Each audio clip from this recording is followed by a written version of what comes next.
This is the Mariners POSTCAST, your instant game reaction for the Seattle Mariners. Part of the Locked On Podcast Network, your team every day. Thank you for making up for last night, Mariners. Thank you for making up for last night, or yesterday, I should say. But man, getting 3 out of 4 against the Texas Rangers is huge right after the trade deadline, especially with them kind of coming on your tails a little bit. Houston gets swept again for the second weekend in a row. The Yankees get swept against the Marlins, and the door is wide open for your Seattle Mariners. So we're starting to walk through it, guys. We're starting to walk through it. And, today's not without its warts for sure.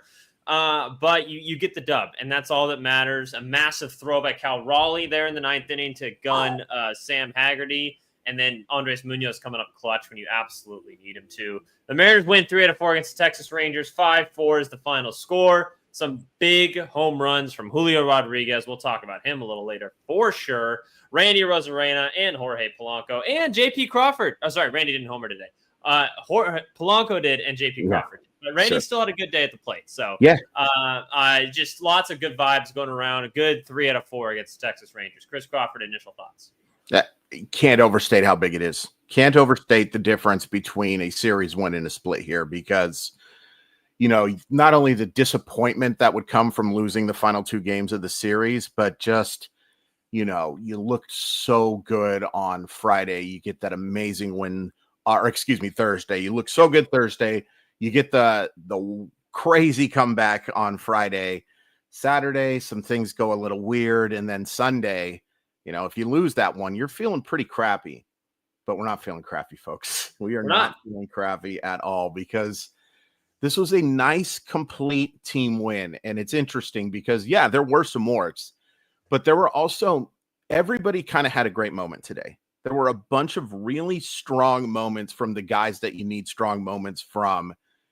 And it's just, the Texas Rangers have to be wondering what we got to do to beat the Seattle Mariners, even with the win yesterday, right? Yeah. You got to be wondering, how the heck do we beat this baseball team? This is a terrific win, and it sets you up for a really good week. Pleased as punch. Yeah.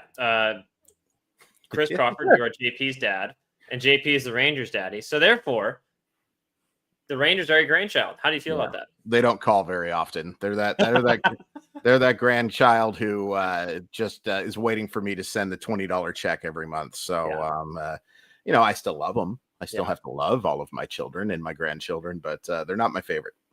I'm going to do something a little different today. Instead of going through the full game biggest moments, I'm going to kind of go up and down the lineup and ask your thoughts on their performance today. But first, let's start with Logan Evans.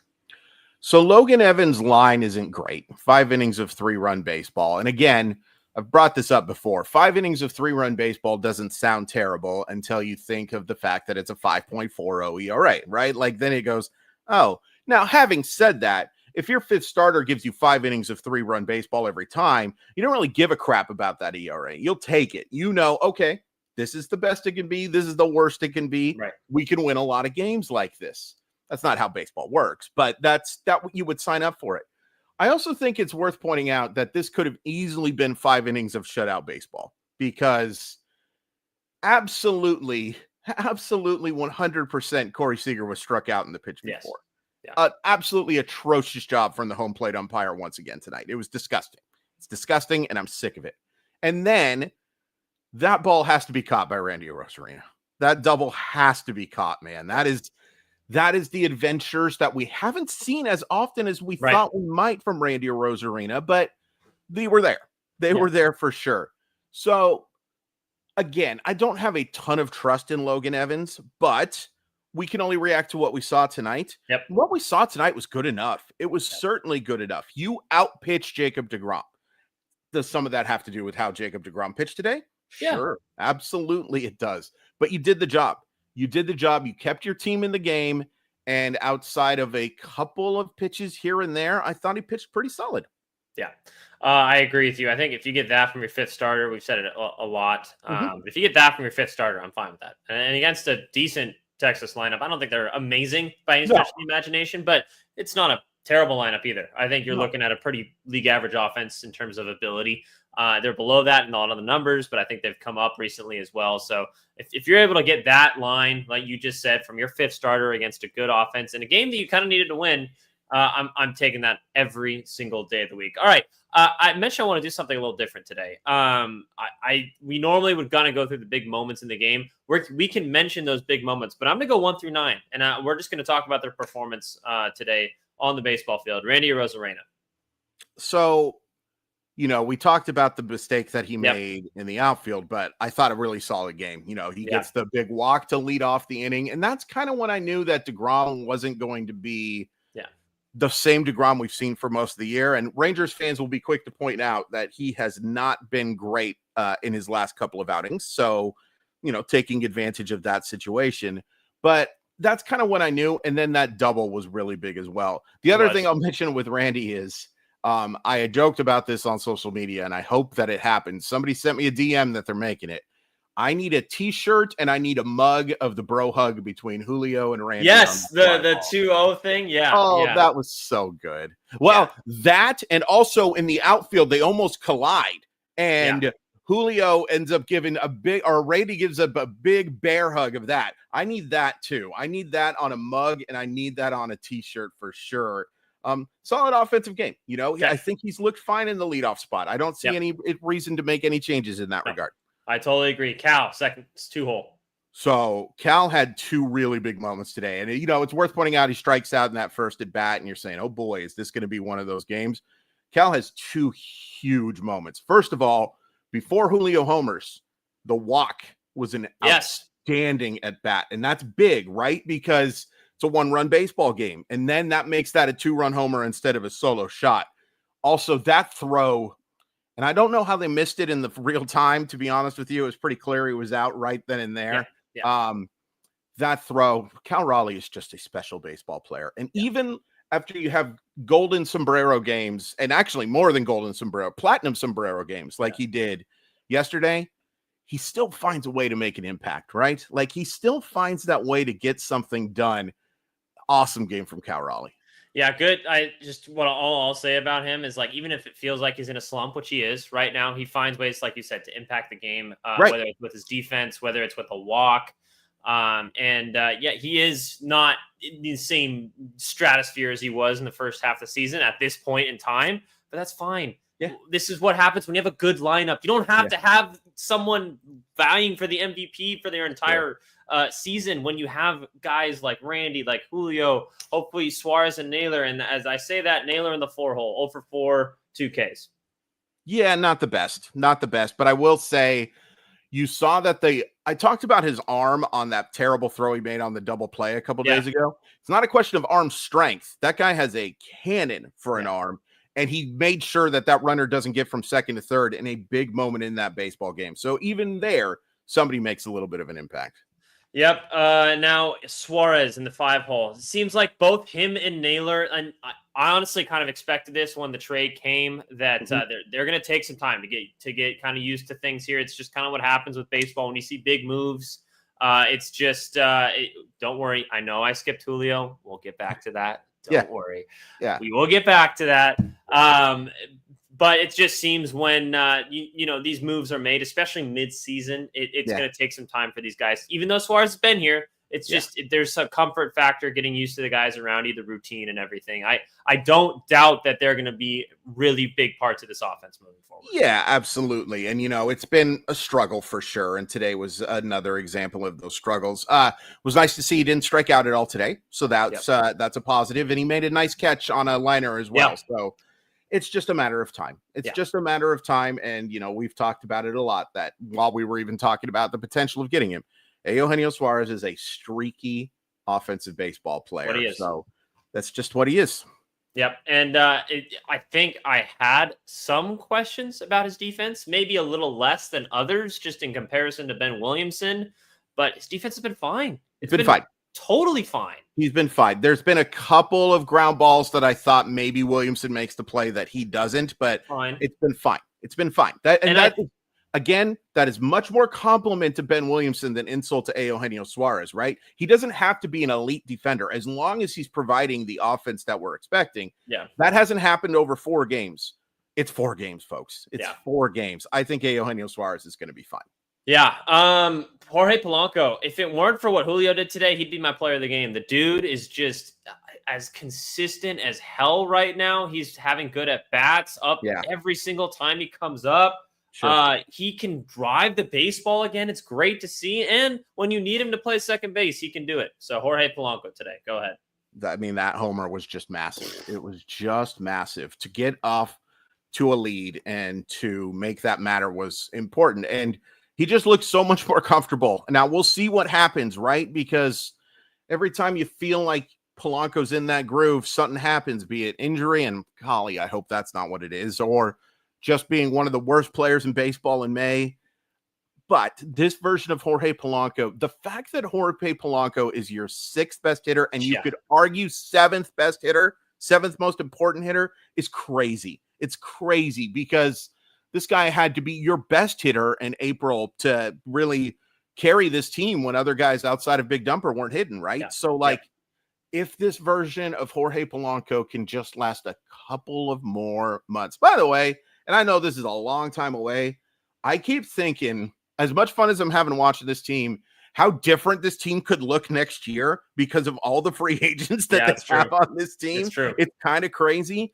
But this is kind of audition time for these guys too, which I think is a good thing. Hopefully nobody is playing trying to do too much, right? Because they want to get that long-term contract, right? Like this will probably be Suarez's last long-term contract, probably Polanco's last long-term contract as well. So these are big time for these.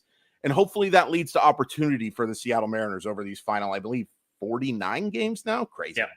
Yeah, and I think it's a perfect combination of you're still playing for this year. You're not playing for past that point. This team knows that there's something special brewing, and if they do things the way they're supposed to do, that this could be a magical season. So, and if they just allow things to happen, I think there's a good kind of dichotomy with how they're viewing, taking the approach, both at the plate and in the field, however you want to look at it. But if we do what we're supposed to do, then we're going to have that contract ready for us coming in the offseason. We just need to go win games now. Dom Kenzo. Pretty nondescript game. Just draw the 1 walk. I was glad that he was able to score. You know what? Nondescript isn't fair because he draws that walk and what happens to play after, right? So that is big. That is big. Like guys getting on base for these boppers right now is going to be important. And I guess I'm including Crawford as a bopper right now. Yeah. That's big. That's big, man. You got to get on base. And that's one thing Canzone's really done a solid job this year. Really good. 340 on base percentage will play and then some. So, the power has kind of sapped a little bit as of late, but I love the fact that he's taking quality at bats, minus a few that can kind of drive you crazy. The defense drives me crazy, but a big walk there to set up the big moment. JP Crawford, another home run. I'm so proud of my son. I'm so proud of my son. Like the fact, and that pitch, JP Morosi should have hit that baseball out. It was right down the middle of the friggin' plate. Okay. So let's not take that away. Having said that, JP Crawford's starting to take advantage of mistakes again. JP Crawford is starting to take advantage of those mistakes. And the reason that's big is when you take advantage of mistakes, you are more careful pitching around him. And we know Crawford's plate discipline is going to be a thing, right?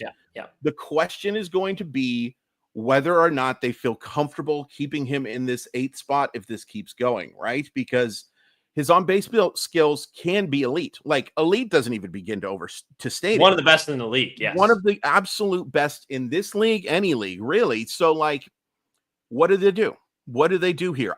Personally, I like how things are going. I keep like it how going. things are going too. So, if Randy struggles in that leadoff spot, if, you have to make some changes. If Cal doesn't like hitting in the 2-hole, if that's something that you need to change, then okay, maybe you consider moving Crawford up.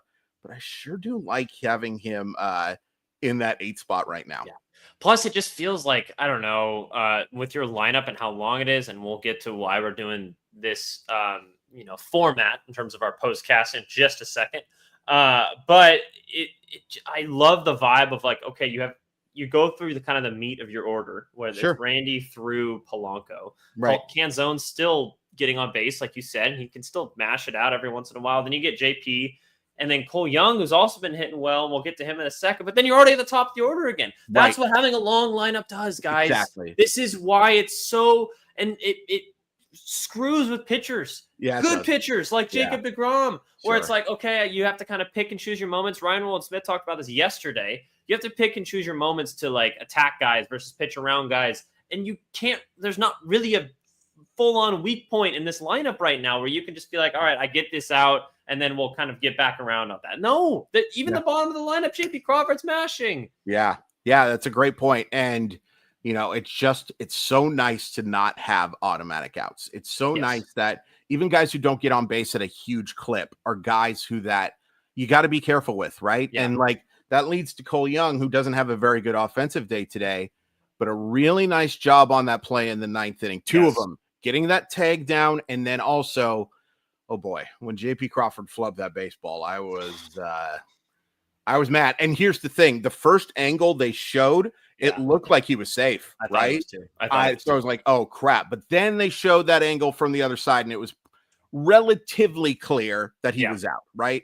Yeah. But a great job getting that tag down. The job that he's done defensively since replacing Ryan Bliss, who was doing a very nice job defensively as well, has been huge. Plus, there's much more offensive upside in Cole Young's bat. Yeah, I love what he's doing right now. I think he's playing the 9-hole guy who can rip a homer if you leave him one out over the plate. He'll still hit when you need him to, but if he's your worst hitter on your lineup, I'll take that every single time. And he's doing his job defensively too to still bring value. All right, we're going to take a quick break, give some love to our sponsors, then we'll talk about some history. Sound good? Sounds great.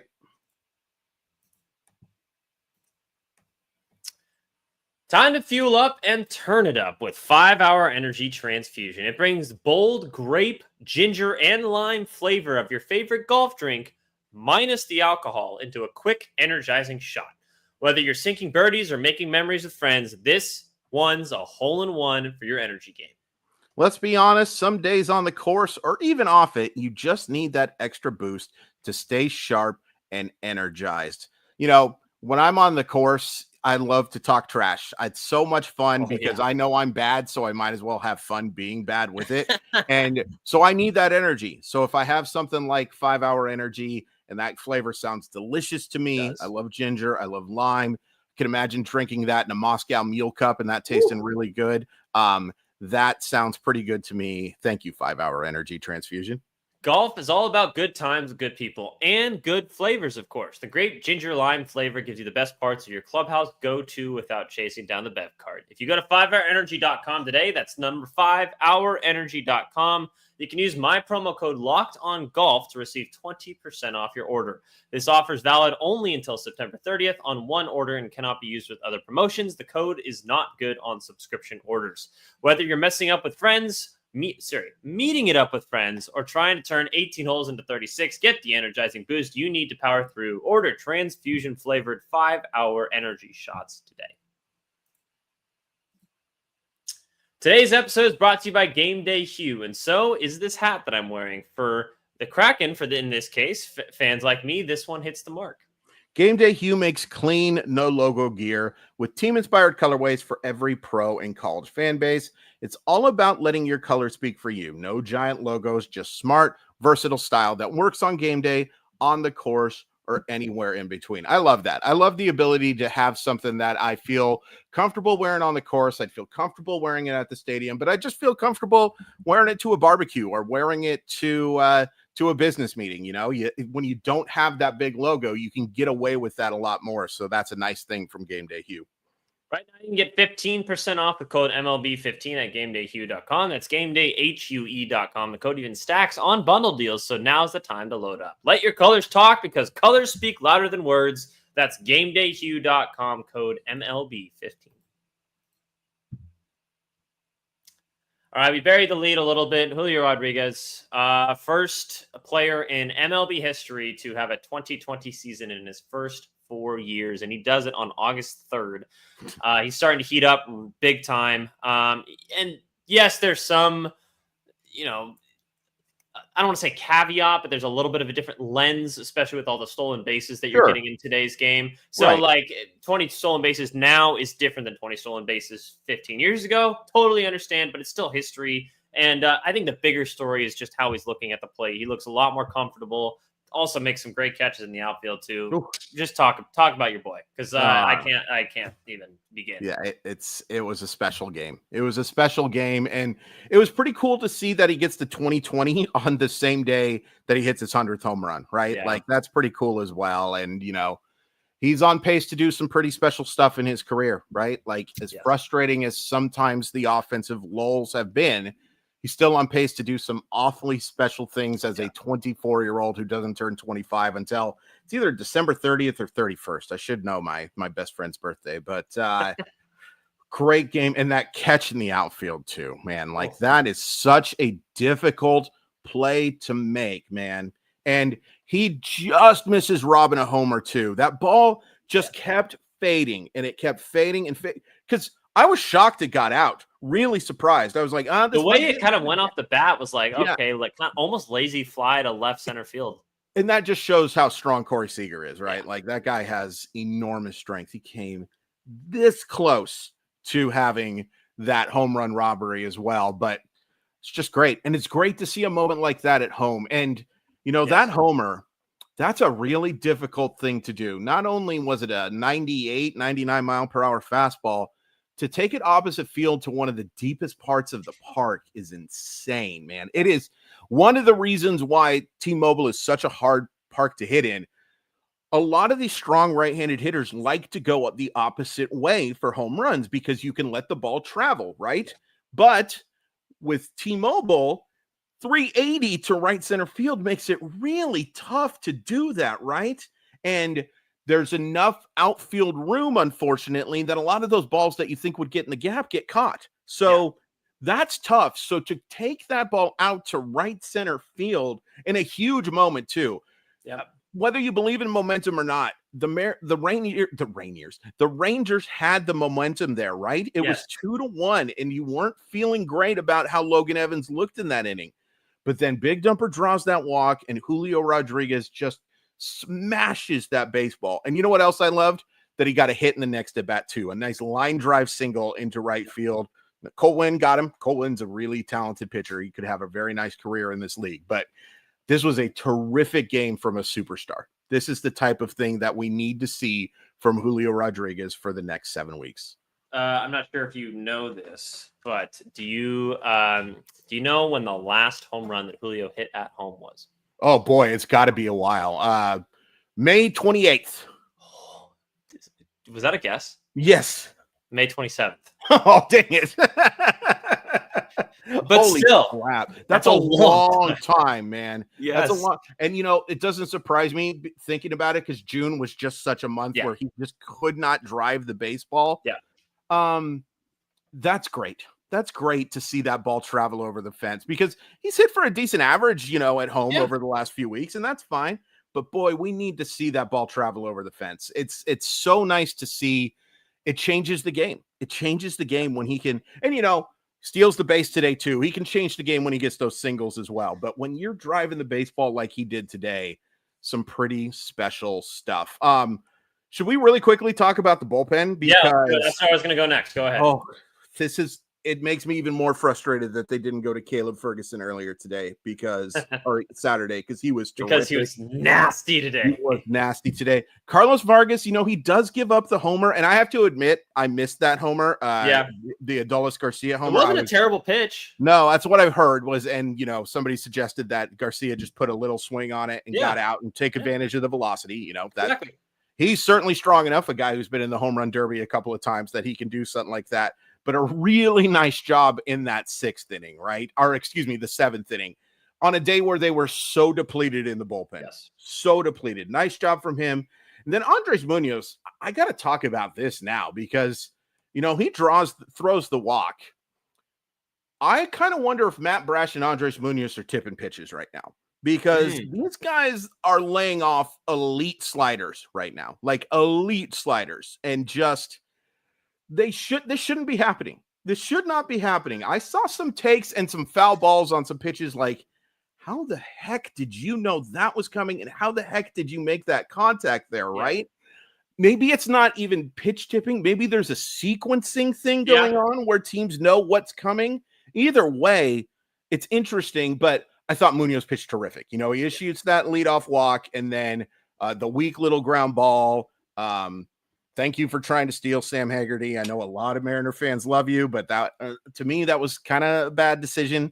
And then the slider to get Langford was just nasty. Nasty work. So, you know, is Andres Munoz pitching as well as he did earlier in the season? I don't think so. No. But I still have a ton of confidence in this guy in the ninth inning. And today was an example why.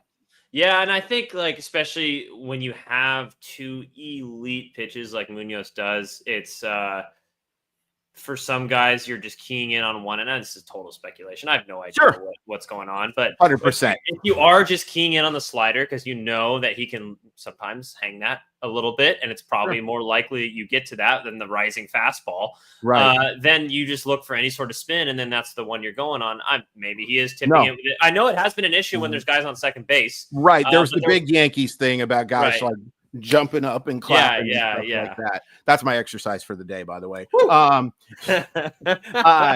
The thing for me is more with Brash, right? Because he does not hang sliders. He does not hang sliders. He also very rarely throws in the strike zone, so maybe teams are just like either protect like crazy because I went and rewatched that game yesterday because I'm a masochist.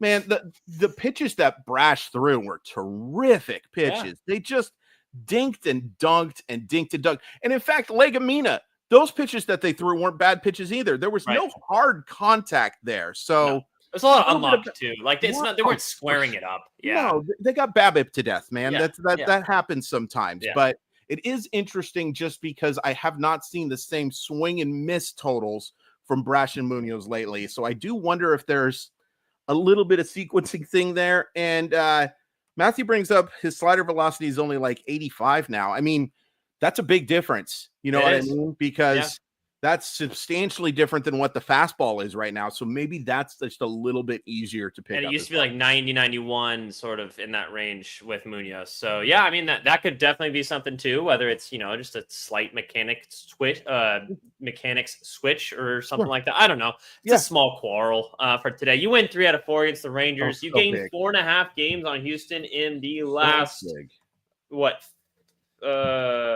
beginning of July. Okay, never mind. I thought it was going to be a lot quicker than that, but still 4.5 games in about a month's time. Like that'll do. That'll do, Donkey. 2.5 games is all that we're talking about here. I will say this too, by the way. Boy, the Mariners need that day off tomorrow. Oh, yes. They need that day off tomorrow. Something fierce. And, you know, the White Sox are starting to swing the bats a little bit better. Anything but 2 out of 3 here is going to be a massive disappointment. Massive disappointment. You're just substantially better than that baseball team.